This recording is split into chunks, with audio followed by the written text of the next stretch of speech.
కలెక్టర్లతో సీఎం రేవంత్ రెడ్డి సమావేశం ముగిసింది. కలెక్టర్లు, ఎస్పీలతో సుమారు 5 గంటల పాటు చర్చించిన రేవంత్ రెడ్డి 6 గ్యారెంటీల అమలు, ప్రజాపాలన కార్యక్రమంపై చర్చలు జరిపారు. ఈ సమావేశంలో డిసెంబర్ 28 నుంచి జనవరి 6 వరకు ప్రజాపాలన కార్యక్రమం నిర్వహించాలని అధికారులను సీఎం రేవంత్ రెడ్డి ఆదేశించారు. ఈ మేరకు సెక్రటేరియట్లో కలెక్టర్లు, ఎస్పీలతో నిర్వహించిన సమావేశంలో నిర్ణయం తీసుకున్నారు.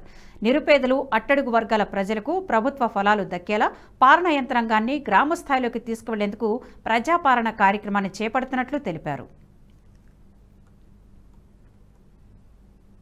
ప్రతిరోజు ఉదయం 8 గంటల నుంచి మధ్యాహ్నం 12 గంటల వరకు, తిరిగి మధ్యాహ్నం 2 గంటల నుంచి సాయంత్రం 6 గంటల వరకు గ్రామ సభలు చేపడతామన్నారు. రాష్ట్రంలోని అన్ని గ్రామ పంచాయతీలు, మున్సిపల్ వార్డుల్లో రోజుకు 2 అధికార బృందాలు పర్యటిస్తాయని వెల్లడించారు. ప్రజాపాలన కార్యక్రమానికి సర్పంచ్, స్థానిక కార్పొరేటర్, కౌన్సిలర్లను ఆహ్వానించడంతో పాటు సంబంధిత ప్రజా ప్రతినిధులందరూ విధిగా పాల్గొనేలా చర్యలు తీసుకోవాలని సీఎం అధికారులను ఆదేశించారు. గ్రామ సభలో వచ్చిన ప్రతి దరఖాస్తును ప్రత్యేకంగా పరిశీలించేందుకు ఒక్కోదానికి ప్రత్యేకమైన నెంబర్ ఇచ్చి వాటిని కంప్యూటరైజ్ చేయాలని సూచించారు.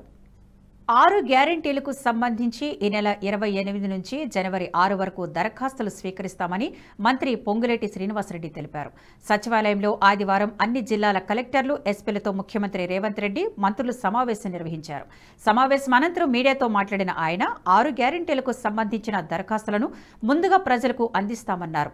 అర్హత ఉన్నవారు గ్రామ సభల్లో అధికారులకు దరఖాస్తులు అందజేయాలని సూచించారు. ప్రజలు దరఖాస్తులు ఇచ్చిన తర్వాత అధికారులు రసీదు ఇస్తారని, ఇందిరమ్మ పాలనలో అధికారులే ఇంటి వద్దకు వెళ్లి దరఖాస్తులు తీసుకుంటారని చెప్పారు. గూడెంలో 10 ఇళ్లు ఉన్నా అధికారులు వెళ్లి దరఖాస్తు తీసుకోవాలని మంత్రి ఆదేశాలు జారీ చేశారు.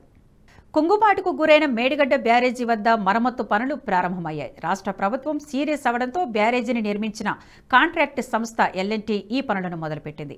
మొదటి దశలో 55 కోట్ల విలువైన కాఫర్ డ్యాం నిర్మాణ పనులు ప్రారంభిస్తున్నట్లు తెలుస్తోంది.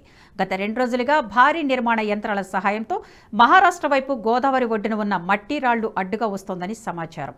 పనులకు ఆటంకం కలగకుండా నీళ్లు ఆపేందుకు 7, 8వ బ్లాక్ల చుట్టూ ఈ కాఫర్ డ్యాంను నిర్మిస్తోందని సమాచారం. ఈ వీడియో మీకు నచ్చినట్టయితే లైక్ చేయండి, 10 మందికి షేర్ చేయండి. అలాగే కామెంట్ల రూపంలో మీ అభిప్రాయాలను మాతో పంచుకోండి. Nationalist hub group of channels ను సబ్స్క్రైబ్ చేసుకుని తెలుగునాట జాతీయవాద జర్నలిజాన్ని ప్రోత్సహించండి. ఈ వీడియో కింద ఉన్న బెల్ ఐకాన్ పై క్లిక్ చేయడం మర్చిపోవద్దు.